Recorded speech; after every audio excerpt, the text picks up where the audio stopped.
Sigurjón, þú ert búin að skrifa langa og ítarlega grein Guð og mammon fyrir Glímuna og við ætlum að birta styttri útgáfa af þessari grein á trú.is og nú langar mig til þess að biðja að draga þetta saman í ennþá styttra máli. Getur þú útskýrt hvað þú átt við með þessu og hvers vegna það er áhugavert að ræða Guð og mammon í samtímanum og Lúther og hvað Lúther hefur að segja við samtíman?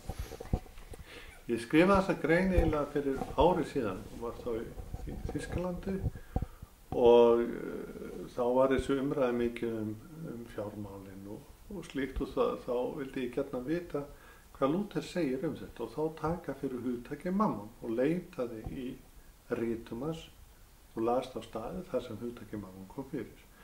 Og það sem ég rakst á var mjög athyglisvert. Fyrsta lagi mammon þýðir ekki peningar, heldur því það fé sem maður á þegar maður búinn að borga eða sinna öllum sínum skyldum. Þessi það sem maður á afgangs og þarf ekki að nota. Sumir kalla þetta það sem getur við geymt til betra ára eða þegar þrengist að búa. Þetta er rauninni fé umfram nauðsynjar eða það sem þú þarft til að lifa. Já, og hefur raun og verið litla þörf fyrir. Og þá er spurning hvernig umgengst maður þetta fé. Og hættan er svo að maður fer að vill auka það og gefur sér í algjörlega vald og þá tapar maður sjónum, segir Lúther, á þeim aðila sem þarf í raun að vera á þessu fé að halda sem er náungi okkar. Og hvernig getur þetta náungi okkar fengið þetta fé? Þá segir hann að ríkið sér að deila þessu fé með sköttum, skattleggja og deila þau út til almennings eða til þess að halda samfélaginu gangandi og þannig kemur þetta fé á góðu nótum. Þannig að góðu verkin sem samkvæmt þessu vinnur maður með því að sinna náungunum þar sem hann manni næstu, sem segir fjölskyldunni og það sem hann fjær, þá sinnir maður með því með að borga skatta. Að styðja við stoðir samfélagsins. Og þetta finnst mér mjög athyglisvert aðstæður okkar í dag. Hvað hefur Lúther að segja græðgina? Það eins og allir, hún slæm. Ég held að sé það. Já, en það má kannski umorða þetta, hvaða augum lítur Lúther á þessar, eða hver er niðurstaðin í greininni varðandi þessar grunnþarfir? Hvar dregur mörkin? Lúther gerir sér mjög vel meðvitaður breyskleika mannsins. Og það er ekki til, í hans huga er ekki til einhver hulin hönd í efnahagslífinu sem leysir öll mál eða markaðurinn sér sína eitthvað svoleiðis og það eigi ekki að vera neina ramma lögu utanum þetta vegna þess að menn markaðurinn leiðrétta allt. Hann hafnar öllu slíku. Það verður að vera skýr lög sem tryggja að réttlæti náði fram að ganga vegna þess að maðurinn er í hjarta sínu svo eigingjarn. Eða hann er svo þverstæður fullur. Það er ekki alveg á hann stólandi og hann getur sagt dæmi. Maðurinn er eins og vínflaska.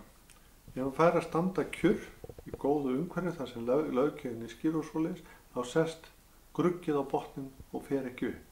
En þar sem engin rammalöggjöf eða engin lög sem ná utan hlutina, þá getur við sagt eins og þá hristist flaskan upp og þá verður úr góðu víni ódrekkandi vín.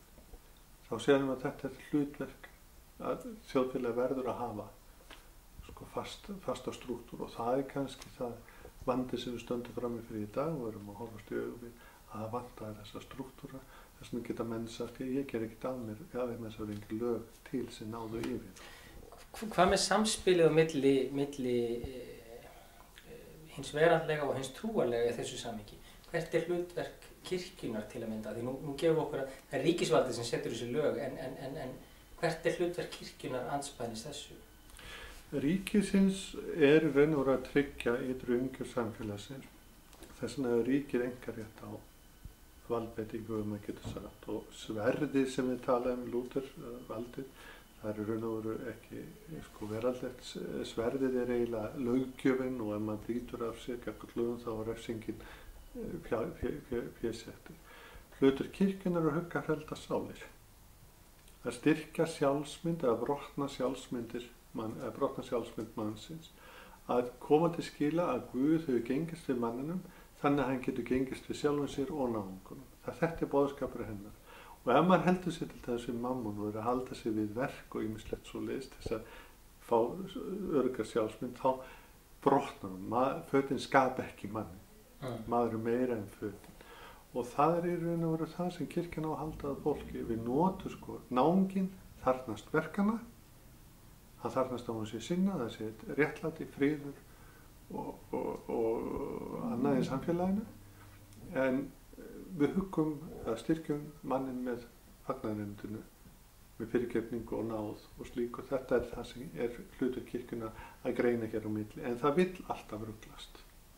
Maðurinn vill alltaf skilgreina sig út frá verkum, útliti, bílum eða hvað var það að segja.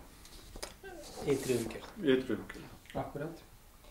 Undir lok greinarinnar þá talar velgengni og hugtakið velgengni sem svona einhvers konar mælikvarða og þú bendir á hvernig við þurfum kannski að endur skilgreina þetta hugtak.